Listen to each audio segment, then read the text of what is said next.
Lamar Jackson continued to make his case for MVP with an electrifying performance as the Baltimore Ravens dominated the Denver Broncos 41-10. Jackson completed 16 of 19 passes for 280 yards and 3 touchdowns, carving up a Broncos defense that entered the game ranked among the league's best, allowing a mere 4.43 yards per play and just 176 passing yards per game. His passing precision rendered his rushing almost unnecessary, with only 3 carries for 4 yards.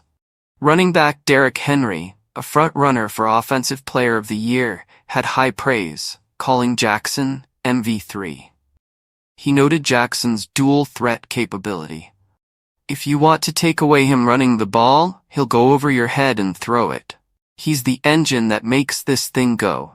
Sunday's game marked the 4th time Jackson achieved a perfect passer rating of 158.3, tying Ben Roethlisberger's record for most all-time.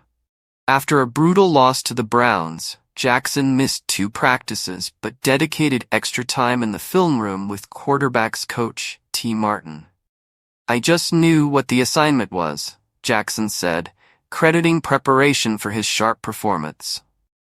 Denver's defense came into the game ranked 3rd in red zone efficiency, but the Ravens defied the stats. In the first half, Baltimore averaged 9.6 yards per play, with Jackson completing 11 of 12 passes for 208 yards and 2 touchdowns, leading the Ravens to a 24-10 halftime lead. Ravens coach John Harbaugh commended Jackson's composure. He was on fire throwing the ball. Second-year receiver Zay Flowers was crucial, catching both of Jackson's first-half touchdown passes. His second touchdown was a 53-yard catch-and-run that showcased his speed and agility, reminding Jackson of Flowers' youth football days in Broward County, Florida. After punting on their first possession, the Ravens scored on 7 straight drives, 4 of which ended in touchdowns. Henry was pivotal to this offense, rushing 23 times for 106 yards and 2 touchdowns, and crossing the 1,000-yard mark for the season. He also passed Barry Sanders, Marshall Faulk, and Shaun Alexander on the all-time rushing touchdown list. Harbaugh highlighted Henry's impact, calling it a dimension we haven't had before.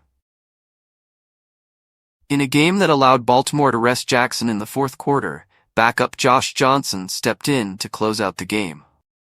The Ravens' offensive balance, with Henry as a powerful running option, has taken pressure off Jackson, giving the team more control in the second half of games.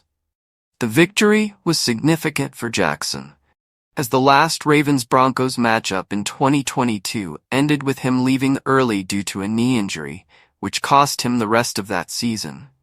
A contract extension and a near-unanimous MVP season followed in 2023, and now Jackson has shown he's more determined than ever to lead the Ravens back to the playoffs.